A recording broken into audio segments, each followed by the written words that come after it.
Hi friends, welcome to our channel. Today our topic is Taylor's mean value theorem. Okay, ఈ theorem నే generalized mean value theorem అని కూడా అంటారు. Statement చూద్దాము. If n belongs to z అంటే positive integers and if A function f from closed interval a comma b to r such that f power n minus 1 is continuous in closed interval a comma b and f power n minus 1 is differentiable in open interval a comma b, then there exists at least one c belongs to open interval a comma b such that f of b equal to f of a plus b minus a by 1 factorial f dash of a plus b minus a whole square by 2 factorial f double dash of a plus and so on plus b minus a whole power n minus 1 by n minus 1 factorial f power n minus 1 of a plus rn. ఇలాగా మీరు ఇది ఏ విధంగా గుర్తుపెట్టుకోవాలి అంటే ఇక్కడ జాగ్రత్తగా observe చేయండి. ఇక్కడ ఒక డిఫరెన్షియేషన్ వచ్చినప్పుడు 1 ఫ్యాక్టోరియల్ వస్తుంది. 2 డిఫరెన్షియేషన్ వచ్చినప్పుడు 2 ఫ్యాక్టోరియల్, ఇక్కడ స్క్వేర్ కూడా వస్తుంది. ఓకేనా. నెక్స్ట్ టర్మ్ 3 డిఫరెన్షియేషన్ వస్తే బై 3 ఫ్యాక్టోరియల్ వస్తుంది. ఓకేనా. ఇక్కడ పైన ఏమొస్తుంది b మైనస్ ఏ హోల్ క్యూబ్ వస్తుంది నెక్స్ట్ టర్మ్. ఓకేనా. అప్ టు n-1 టర్మ్ అంటే మనం ఏం రాస్తామండి, ఇక్కడ f పవర్ n-1 వచ్చింది కాబట్టి n-1 ఫ్యాక్టోరియల్ వచ్చింది, పవర్లో కూడా n-1 వచ్చింది. ఇక్కడ rn అంటే nth టర్మ్ అండి, అంటే f పవర్ n అంటే nth డిఫరెన్షియేషన్ వచ్చినప్పుడు ఇక్కడ ఏమొస్తుంది n ఫ్యాక్టోరియల్ వస్తుంది, b మైనస్ ఏ కూడా ఏమవుద్ది పవర్లో n వస్తుంది. ఓకేనా. ఈ థీరం యొక్క స్టేట్మెంట్ని ఇలా గుర్తుపెట్టుకోవాలండి. ఓకేనా. అయితే ఈ థీరంని మనం ప్రాబ్లమ్స్లో యూజ్ చేయాలి అంటే దానికి ముందున్న 2 స్టేట్మెంట్ని మనం ప్రూవ్ చేస్తాము, దానికి తర్వాత ఉన్న స్టేట్మెంట్ మనం ఏం చేస్తామంటే యూజ్ చేసుకుంటాము. ఓకేనా. ఇక్కడ ఒక ప్రాబ్లం చూద్దామండి. Using tailors theorem prove that, ఇక్కడ ఒక ప్రాబ్లం ఇచ్చారు. x minus x cube by 6 is less than sin x is less than x minus x cube by 6 plus x power 5 by 120 for x greater than 0 అని చెప్పి ఒక problem అయితే ఇచ్చారు. ఓకేనా. అయితే ఇట్లాంటి ఇన్ఈక్వాలిటీస్ ఇచ్చినప్పుడు ఏంటంటే మనం ఫంక్షన్ కూడా మనమే తీసుకోవాల్సి వస్తుంది. ఆ పాయింట్ గుర్తుపెట్టుకోండి. ఇక్కడ మనకి ఇచ్చిన క్వశ్చన్ అనేది సైన్లో ఉంది కాబట్టి ఫంక్షన్ ఏం తీసుకున్నాను, sin x తీసుకుంటున్నాను. f of x equal to sin x, interval వచ్చేసరికి క్లోజ్డ్ ఇంటర్వల్ 0, x తీసుకుంటున్నాను. ఎందువల్ల ఇక్కడ x గ్రేటర్ దాన్ 0 ఇచ్చారు కాబట్టి నేను ఈ ఇంటర్వల్ తీసుకున్నాను. ఓకేనా. ఇక్కడ ఫంక్షన్ స్టేట్మెంట్ చూసుకుంటే దానికి ముందు 2 కండిషన్స్ మనం ఏం చెప్పాము, ప్రూవ్ చేయాలి అని చెప్పాను. అంటే ఇచ్చిన ఫంక్షన్ f ఆఫ్ x అనేది sin x అని తీసుకున్నాము. ఓకేనా. sin x అనేది క్లియర్లీ కంటిన్యూస్ అండ్ డిఫరెన్షియబుల్ అండి, అందువల్ల ఆ వర్డ్ నేను రాయలేదు. ఓకేనా. ముందు ప్రాబ్లమ్స్ అన్నిటికీ మీరు ముందు వీడియోస్ చూసినట్లయితే అన్ని ప్రాబ్లమ్స్కి కంటిన్యూస్ అండ్ డిఫరెన్షియబుల్ అని చెప్పి రాసాము. ఇది వచ్చేసరికి క్లియర్లీ అవుతుంది కాబట్టి ఇంకా ఆ వర్డ్ అనేది యూజ్ చేయలేదు, మనం యూజ్ చేస్తే ఇంకా బెస్ట్. ఓకేనా.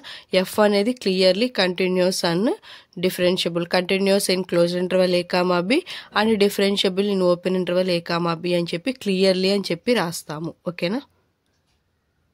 ఇప్పుడు మన ఈ ప్రాబ్లమ్ని ప్రూవ్ చేయాలి అంటే టోటల్గా 2 పార్ట్స్లో ప్రూవ్ చేయాల్సి వస్తుందండి. ఓకేనా. ఈ పార్ట్ వాటికి ఒకటి అండ్ నెక్స్ట్ ఈ పార్ట్ వాటికి ఇంకోటి, ఇట్లా 2 పార్ట్స్లో నేను డివైడ్ చేసుకొని ప్రూవ్ చేస్తాను. ఫస్ట్ పార్ట్లో వచ్చేసరికి నేను ఇది ప్రూవ్ చేస్తానండి. ఓకేనా. నెక్స్ట్ ఈ పార్ట్ ప్రూవ్ చేస్తాను. ఈ పార్ట్ ప్రూవ్ చేయడానికి నేను టేలర్స్ థీరంని అప్ టు 3 టర్మ్స్ దాకా తీసుకుంటాను. ఈ పార్ట్ ప్రూవ్ చేయడానికి టేలర్స్ థీరంని అప్ టు 5 టర్మ్స్ దాకా తీసుకుంటాను. 2 పార్ట్స్ మీద మనకి టోటల్గా యూజ్ అయ్యేది ఎంత, 5 టర్మ్స్ అనేది యూజ్ అవుతుంది. కాబట్టి నేను టేలర్స్ థీరంని బేస్ చేసుకొని చూసుకుంటే మనకి డిఫరెన్షియేషన్ నీడ్ ఉంది కాబట్టి F dash of A, F double dash of A and so on F మనకి ఎంత టర్మ్ దాకా అవసరం. అంటే ఎంత టర్మ్ అంటే నేను ఇక్కడ ఎక్కడ దాకా తీసుకుంటున్నాను, 5th టర్మ్ దాకా తీసుకుంటున్నాను కాబట్టి మనకి ఇచ్చిన ఎఫ్ ఆఫ్ ఎక్స్ని నేను 5 టైమ్స్ డిఫరెన్షియేషన్ చేస్తానండి. ఇక్కడ వచ్చేసరికి మనకి సమ్ కట్ అయ్యింది, 4th term and 5th term cut అయ్యింది. ఓకేనా, ఎఫ్ ఆఫ్ ఎక్స్ వచ్చేసరికి సైన్ ఎక్స్ అని చెప్పి తీసుకున్నాం కదా ఇచ్చిన ఫంక్షన్ నుంచి. సైన్ ఎక్స్ని డిఫరెన్షియేషన్ చేస్తే కాస్ ఎక్స్, అగైన్ కాస్ ఎక్స్ని డిఫరెన్షియేషన్ చేస్తే మైనస్ సైన్ ఎక్స్. ఇప్పుడు దీన్ని ఏమవుతుంది డబల్ అంటే ఫంక్షన్ యొక్క సెకండ్ డిఫరెన్షియేషన్. థర్డ్ డిఫరెన్షియేషన్ వచ్చేసరికి సైన్ ఎక్స్ని మైనస్ సైన్ ఎక్స్ని అగైన్ డిఫరెన్షియేషన్ చేస్తే మైనస్ కాస్ ఎక్స్. ఓకేనా, మైనస్ కాస్ ఎక్స్ని డిఫరెన్షియేషన్ చేస్తే అంటే 4th డిఫరెన్షియేషన్ ఏమవుతుందండి మైనస్ కాస్ ఎక్స్ని చేస్తే, కాస్ ఎక్స్ని చేస్తే ఎంత మనకి మైనస్ సైన్ ఎక్స్. ఓకేనా, మైనస్ సైన్ ఎక్స్ అంటే మైనస్ ఆఫ్ మైనస్ ఏమవుతుంది సైన్ ఎక్స్ అవుతుంది. ఓకేనా, minus sine X, minus of minus sine X అవుతుంది అంటే 4th టర్మ్ సైన్ ఎక్స్. ఓకేనా, 5th టర్మ్ వచ్చేసరికి మనకి ఏమవుతుందండి ఇప్పుడు సైన్ ఎక్స్ని మళ్ళీ అగైన్ డిఫరెన్షియేషన్ చేస్తే కాస్ ఎక్స్ వస్తుంది. ఓకేనా, అదే మనకి 5 టర్మ్స్ దాకా డిఫరెన్షియేషన్. అయితే ఇప్పుడు ఈ మొత్తంలో కూడా మనకు ఫంక్షన్ వచ్చేసరికి ఇక్కడ మనం స్టేట్మెంట్ వచ్చేసరికి F of B equal to F of A అంటే ఏంటండి ఇక్కడ ఇంటర్వల్ మనం ఏది తీసుకుంటామో ఫస్ట్ దాన్ని ఇక్కడ సబ్స్టిట్యూట్ చేస్తాం. బి వచ్చేసరికి మనం ఇక్కడ ఎఫ్ ఆఫ్ బి దగ్గర సబ్స్టిట్యూట్ చేస్తాము. అంటే ఇక్కడ ఇంటర్వల్ ఏ కామా బి ప్లేస్లో మనకి ఏమి ఇచ్చారండి ఇక్కడ 0,1 అంటే ఏ వాల్యూ ఎంత అవుతుంది మనకి 0 అవుతుంది, బి వాల్యూ ఎంత అవుతుంది ఎక్స్ అవుతుంది. మనకి ఫార్ములా ఏంటి ఎఫ్ ఆఫ్ బి మైనస్ అంటున్నాము. F of B equal to అంటే మనకి ఏమొస్తుంది F of X equal to వస్తుంది. ఓకేనా, ఇంక ఏ ప్లేస్లో ఉన్న చోటల్లా ఫార్ములాలో మనకి ఏ ఉన్న చోటల్లా కూడా మనం ఏం పెడతామండి ఫార్ములాలో ఏ ఉన్న ప్రతి చోట కూడా మనం 0 పెడతాం. అంటే ఇప్పుడు మనం సబ్స్టిట్యూట్ చేయడానికి ఏమేం కావాలి ఇప్పుడు మనకి F of 0, F dash of 0, F double dash of 0, F power మనం 5 టర్మ్స్ దా తీసుకుంటున్నాం కాబట్టి ఎఫ్ పవర్ 5 ఆఫ్ 0 టర్మ్స్ దా తీసుకుంటాము.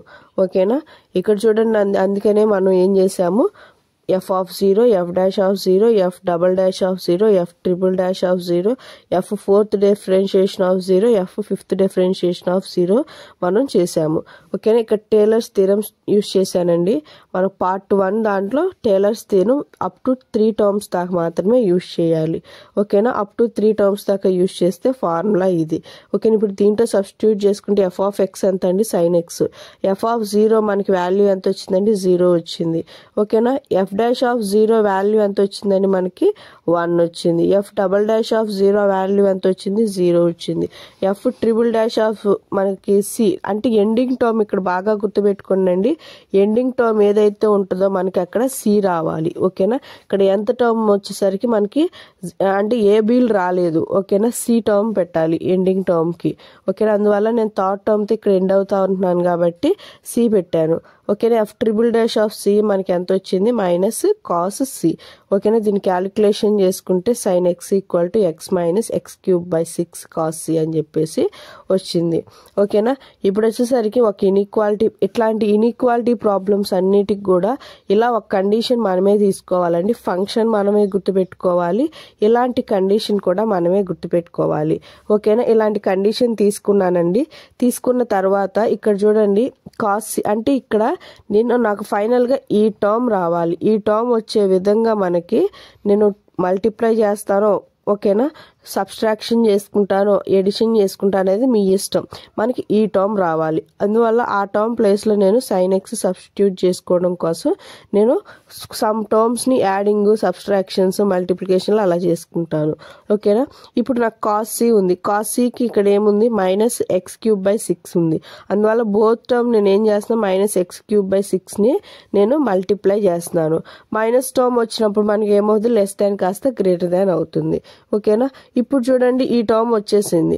ఇప్పుడు దీనికి మనం ఏం చేయాలి ఎక్స్ని యాడ్ చేయాలి. బోత్ సైడ్స్ కూడా ఎక్స్ని యాడ్ చేశాను. ఓకేనా, ఇప్పుడు మళ్ళీ అగైన్ ఏం చేస్తున్నాను ఇప్పుడు ఈ టర్మ్ ప్లేస్లో మనకి ఏమొస్తుంది సైన్ ఎక్స్ వస్తుంది. అందువల్ల ఈ ప్లేస్లో నేను ఏం రాశాను సైన్ ఎక్స్ రాశాను.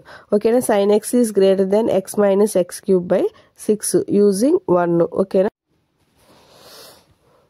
ఇక్కడ గ్రేటర్ దాన్ కండిషన్ని మనం లెస్ దాన్ కండిషన్గా రాసుకుంటే ఇలా వస్తుంది. ఓకేనా, sign X is greater than x minus X cube by 6 అన్న కండిషన్ని గ్రేటర్ దాన్లో ఉంది లెస్ దాన్గా రాసుకుంటే X minus X cube by 6 less than sign X ఉంది. ఓకేనా, ఇప్పుడు మనకి పార్ట్ 1లో వచ్చినట్టు. పార్ట్ 1 అంటే ఏంటి పార్ట్ 1 అంటే ఇదేగా ఓకేనా, ఈ పార్ట్ వరకు వచ్చింది. ఇప్పుడు నెక్స్ట్ పార్ట్ నేను ఏం ప్రూవ్ చేస్తాను, ఈ నెక్స్ట్ పార్ట్ వచ్చేసరికి మనం ఇది ప్రూవ్ చేస్తాము. ఓకేనా, sin x is less than x minus X cube by 6 plus x power 5/120 అన్న కండిషన్ని నేను ప్రూవ్ చేస్తాను. దానికోసం మనకి ఎన్ని టర్మ్స్ కావాలని చెప్పాను, 5 టర్మ్స్ కావాలి. ఓకేనా, చూడండి అండి, అప్ టు 5 టర్మ్స్ దాకా నేను ఫార్ములా తీసుకున్నాను. ఎండింగ్ టర్మ్కి ఏం పెట్టాను, సి పెట్టాను. ఓకేనా, వాల్యూస్ అన్ని సబ్స్టిట్యూట్ చేసి క్యాలిక్యులేషన్ చేస్తే ఈ టర్మ్ వచ్చింది. ఇందాకలాగే యాస్టీస్ సేమ్ మళ్ళీ అగైన్ ఇన్ఈక్వాలిటీ తీసుకోవాలి. ఇక్కడ టర్మ్ ఉంది కదా, ఇప్పుడు కాస్ సికి మనం ఏం చేస్తాము, ఓకేనా, ఎక్స్ పవర్ 5/120ని బోత్ సైడ్స్ మల్టిప్లై చేస్తాం.